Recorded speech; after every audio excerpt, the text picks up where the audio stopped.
Daftar jemaah haji terbaru pemirsa, kita akan langsung bergabung dengan jurnalis Berita Satu, ada rekan Dwi Suci Amalia langsung dari Jeddah, Arab Saudi.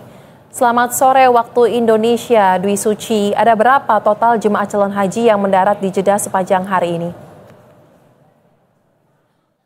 Ya, selamat siang waktu Arab Saudi. Sauja, memang kurang lebih ada sekitar 8.000 jemaah calon haji Indonesia yang mendarat di Bandara Internasional King Abdul Aziz di Arab Saudi hari ini. Dari total kurang lebih ada sekitar 21 kloter ataupun kelompok terbang yang terbang dari berbagai embarkasi ataupun bandara keberangkatan yang berada di tanah air. Nah, yang terbagi juga ke terminal fast track maupun terminal non fast track.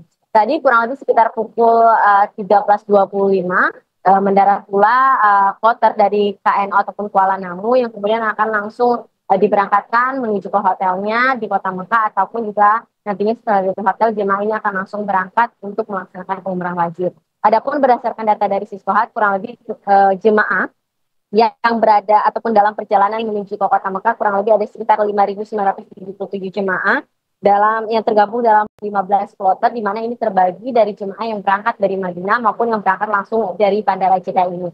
Nah, untuk jemaah sendiri yang memang masih ada gelombang pertama yang menetap di Madinah ini akan berangsur-angsung diberangkatkan hingga nanti selesai melaksanakan arba'in ataupun kurang lebih 8 hari dari sejak tanggal mereka tiba. Dan kita ketahui bersama bahwa terakhir jemaah tiba di Bandara Madinah itu pada tanggal 17 Mei, artinya jika dihitung 8 hari masa arba'in ini akan kurang lebih terakhir diberangkatkan jemaah seluruhnya dari kota Madinah ini pada tanggal 25 Mei nanti. Sementara untuk kedatangan jemaah gelombang kedua di Bandara Jeddah ini akan berlangsung hingga tanggal 31 Mei 2025.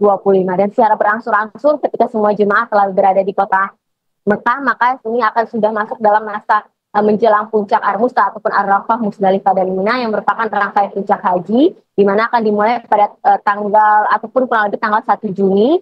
1 Juni ini menjadi batas terakhir operasional dari bus sholawat yang menjadi penanda bahwa jemaah ini diminta untuk beristirahat penuh sebelum nantinya akan melaksanakan rangkaian wukuf yang akan pergerakan jemaah sendiri akan dimulai pada tanggal 8 Zulhijjah ataupun sekitar kurang lebih tanggal 5, maksud kami tanggal 4 Juni 2025. Meski begitu, memang untuk penetapan tanggal ini kita masih menunggu penetapan dari pemerintah Arab Saudi, namun dari perkiraan kurang lebih akan berlangsung pada tanggal-tanggal seperti itu. Soalnya, adapun untuk jemaah sendiri ini memang seperti sudah dilakukan sebelumnya, begitu untuk penanganan jemaah yang menggunakan kursi roda ini akan disiapkan bus-bus khusus. Sementara untuk jemaah yang memang bisa berjalannya akan langsung diarahkan ke bus, dan nantinya juga berkali-kali diingatkan untuk menjaga ihramnya karena sejak dari embarkasi jemaah ini telah ataupun memakai ihram untuk kemudian nanti berniat ihram baik itu di atas pesawat ataupun di Bandara Jeddah ini. Dan nantinya akan ketika transit sebentar di hotel, jemaah akan langsung diberangkatkan ke Masjidil Haram untuk melaksanakan ibadah umroh.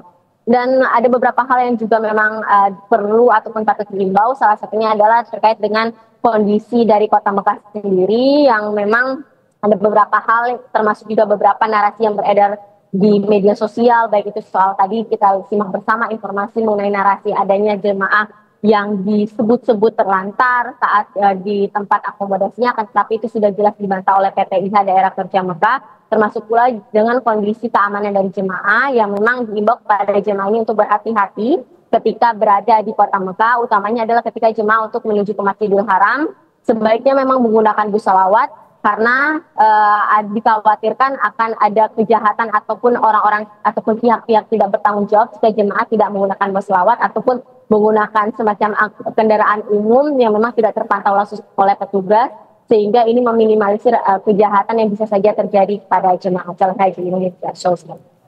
Baik. Terima kasih untuk laporan yang Anda langsung sampaikan, rekan Dwi Suci. Selamat kembali bertugas, jaga keselamatan, jaga kesehatan.